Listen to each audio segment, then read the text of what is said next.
Well, for years now, privacy advocates have expressed concerns about Ring doorbells and the video that they collect. Now, a company called Rekor has entered the market to track the license plates on cars that pass by your home surveillance system. 3 News tech reporter Brandon Simmons tells us how that works and the arguments for and against it. For many years, law enforcement agencies have used license plate readers as a tool to get bad guys off the roads, scanning every license plate that drives by and comparing it to a database of wanted drivers. Now there's a company that wants to use the same technology on your home surveillance system. The software is called Watchman, developed by Rekor. They use it for everything to find out when their children are home. Some have second homes where who's on their property and so forth.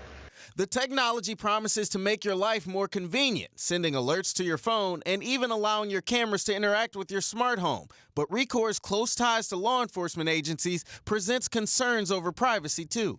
The next issue becomes when they start sharing that information with law enforcement. Amazon's Neighbors app and Ring video cameras have come under fire after police partnerships were made public, and Rekor could be next. If you're doing that on your own and you're agreeing to that, then you may not have any issue about what's happening. The real question becomes, what about the people who aren't agreeing to that information? Ring has maintained customers must give permission for videos to be shared, and Rekor says the same is true for data collected using their software. So we don't know who that vehicle belongs to, and cameras don't profile. Still, the expansion of technology makes it harder and harder to keep our lives private.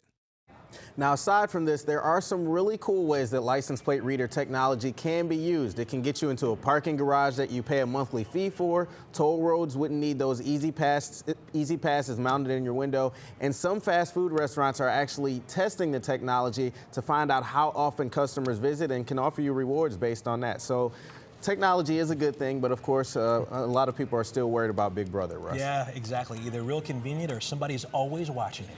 You're right about that. All right, Brandon. Thanks a lot. Sure.